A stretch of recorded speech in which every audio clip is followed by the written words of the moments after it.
आपण एआय बद्दल खूप ऐकतो नाही का? म्हणजे आपल्या फोनमधला व्हॉइस असिस्टंट आणि सिनेमांमधली जगावर राज्य करणारी मशीन्स दोन्हीला एआय म्हणतात. पण हे दोन्ही एकच आहेत का? तर नाही. आज आपण एआयच्या जगात जरा खोलवर जाणार आहोत आणि त्याचे 3 मुख्य प्रकार समजून घेणार आहोत, जेणेकरून याबद्दलचा सगळा गोंधळ दूर होईल. एआय माणसापेक्षा हुशार होईल, मशीन्स आपलं सगळं काम हिसकावून घेतील, अशा गोष्टी आपण सतत ऐकतो. पण या कल्पनांमध्ये आणि आजच्या वास्तवात किती फरक आहे? चला ह्यामागचं सत्य काय आहे ते शोधून काढूया. चला तर मग हे गूढ उकलूया. आपण सुरुवात करणार आहोत नॅरो एआय पासून, जे आज आपल्यासोबत आहे. त्यानंतर आपण जाऊ जनरल एआयकडे, जे एक मोठं ध्येय आहे. आणि शेवटी आपण सुपर एआय या भविष्यकालीन संकल्पनेबद्दल बोलू. मग हे सगळं एकत्र जोडून एक स्पष्ट चित्र आपल्यासमोर उभं राहील. तर पहिला टप्पा आणि सर्वात महत्त्वाचा, कारण हा एआयचा तो प्रकार आहे जो आपण सगळे रोज वापरतो. हो, तुम्ही आणि मी, आपण सगळेच.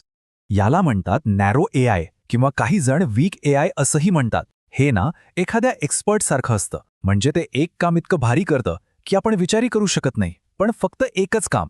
अरे, ही तर आपल्या रोजच्या वापरातली उदाहरणं आहेत. सिरी आणि ॲलेक्सा, नेटफ्लिक्स आपल्याला जे शो सुचवतं, किंवा यूट्यूबचे व्हिडिओ, अगदी आपल्या फोनचा फेस लॉक, हे सगळं नॅरो एआयमुळेच शक्य आहे.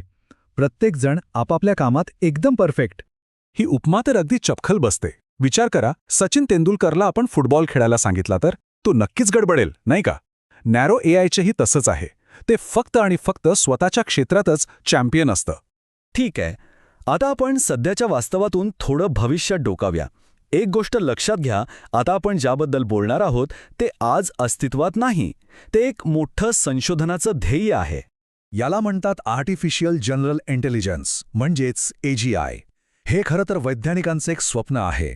एक अशी मशीन बनवणं जी खऱ्या अर्थाने माणसासारखा विचार करू शकेल. म्हणजे ती काहीही शिकू शकेल, तर्क लावू शकेल आणि वेगवेगळ्या प्रकारच्या समस्या सोडवू शकेल. जरा विचार करा, एक अशी एआय जी गणित शिकू शकते, स्वयंपाक करू शकते आणि वेळ पडल्यास कविताही लिहू शकते. म्हणजे माणसासारखी लवचिकता, हीच आहे एजीआयची संकल्पना. आणि हो, इथे एक खूप महत्त्वाची गोष्ट लक्षात घ्यायला हवी. आजचे जे अत्यंत प्रगत चॅटबॉट्स आहेत ना, जे आपल्याशी माणसांसारख्या गप्पा मारतात, ते सुद्धा एजीआय नाहीत. ते अजूनही नॅरो एआयच्याच वर्गात मोडतात. फक्त ते खूप जास्त विकसित झालेले आहेत. चला, आता आपण एआयच्या अंतिम टप्प्याकडे जाऊया. हा टप्पा सर्वात प्रगत आहे आणि सध्या तरी पूर्णपणे काल्पनिक आहे. आता आपण थेट सायन्स फिक्शनच्या दुनियेत प्रवेश करतोय. सुपर इंटेलिजन्स किंवा एएसआय ही एक अशी बुद्धिमत्ता असेल जी माणसाच्या बुद्धीच्या खूपच पलीकडची असेल. खरं तर इतकी पलीकडची की त्याची क्षमता काय असेल याची आपण आज कल्पनाही करू शकत नाही. या स्लाइडकडे बघा. एक एएसआय कदाचित कॅन्सरवरचा इलाज क्षणात शोधून काढेल, हवामान बदलासारख्या जागतिक समस्या सोडवेल, किंवा विश्वाची अशी रहस्य उलगडेल जी आपल्याला कधीच कळली नसती. खरंच हे सगळं काही बदलून टाकू शकतं. म्हणून पुढच्या वेळी जेव्हा आपण एआय जगावर ताबा मिळवेल असं काही ऐकाल, तेव्हा लक्षात ठेवा की ती चर्चा आजच्या तंत्रज्ञानाबद्दल नसते. ती असते भविष्यातील या काल्पनिक सुपर इंटेलिजन्सबद्दल. ठीक आहे. तर आपण आत्तापर्यंत जे काही पाहिलं ते आता एकाच ठिकाणी सोप्या पद्धतीने मांडूया, म्हणजे या तिघांमधला फरक अगदी स्पष्टपणे लक्षात येईल. हा तक्ता बघा, सगळं काय अगदी सोपं करून सांगतो.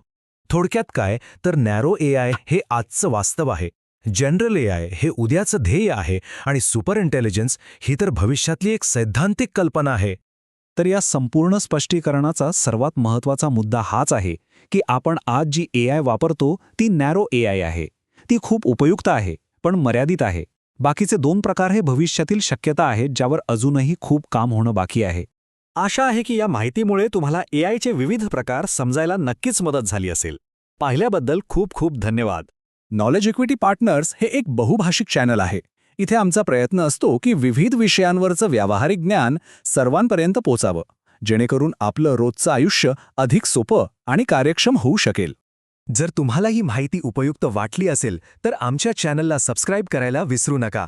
असं केल्याने आमचे नवीन व्हिडिओ तुमच्यापर्यंत सगळ्यात आधी पोहोचतील. आणि हो, हे ज्ञान आपल्या कुटुंबासोबत आणि मित्रांसोबत नक्की शेअर करा. चला तर मग ज्ञानाचा हा शोध असाच सुरू ठेवूया. अधिक माहितीसाठी आमच्या 4थ्या भागाची वाट नक्की बघा. तोपर्यंत शिकत रहा.